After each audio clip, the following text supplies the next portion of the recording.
চট্টগ্রামের ফটিকছড়ি উপজেলার নজিরহাট পৌরসভার একটি কমিউনিটি সেন্টারে গত ৫ আগস্ট বক্তব্য দেন হেফাজতে ইসলাম বাংলাদেশের আমির মাওলানা মুহিবুল্লাহ বাবুনগরী। তার বক্তব্যের বরাত দিয়ে ৬ আগস্ট একটি পত্রিকায় প্রকাশিত সংবাদে জামাত ইসলামের ভণ্ড ইসলামী পার্টি কাদিয়ানীর চেয়ে নিকৃষ্ট শিরোনামে যে কটূক্তিপূর্ণ ও অসত্য মন্তব্য প্রকাশিত হয়েছে তার তীব্র নিন্দা ও প্রতিবাদ জানিয়েছে বাংলাদেশ জামাত ইসলামী। বুধবার এক বিবৃতিতে দলটির সহকারী সেক্রেটারি জেনারেল এবং কেন্দ্রীয় প্রচার ও মিডিয়া বিভাগের প্রধান অ্যাডভোকেট এহসানুল মাহবুব জোবায়ের এই প্রতিবাদ জানান। বিবৃতিতে তিনি বলেন, হেফাজতের আমির মাওলানা মুহিবুল্লাহ বাবুনগরী যে অসত্য, মনগড়া ও অশোভন বক্তব্য দিয়েছে তা নিঃসন্দেহে দায়িত্ব জ্ঞানহীন ও উস্কানিমূলক। দেশের ইসলামী দলগুলোর মধ্যে যখন ঐক্যের প্রয়োজন সর্বাধিক, তখন এমন মন্তব্য ইসলামী ঐক্য বিনষ্ট করার অপচেষ্টা ছাড়া আর কিছুই নয়।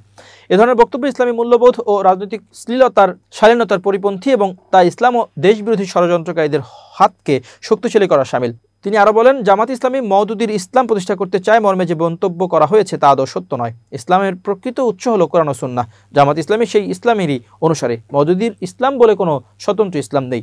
এই ধরনের মনগড়া বিভ্রান্তিকর মন্তব্যের মাধ্যমে তিনি জাতিকে বিভ্রান্ত করার অপচেষ্টা করেছেন, যা তার দায়িত্বশীলতার পরিপন্থী। এহসানুল মাহবুব জোবায়ের বলেন, যখন দেশের ইসলামী দলগুলোর মধ্যে জাতীয় ঐক্য খুব বেশি প্রয়োজন, ঠিক সেই সময় মাওলানা মুহিবুল্লাহ বাবুনগরীর মতো একজন প্রবীণ দায়িত্বশীল আলেমে দ্বীনের কাছে জাতি এ ধরনের বক্তব্য আশা করে না। তাই এ ধরনের অসত্য, ভিত্তিহীন ও বিদ্বেষমূলক বক্তব্য প্রদান থেকে বিরত থাকার জন্য আমরা তার প্রতি বিনয়ের সঙ্গে অনুরোধ জানাচ্ছি।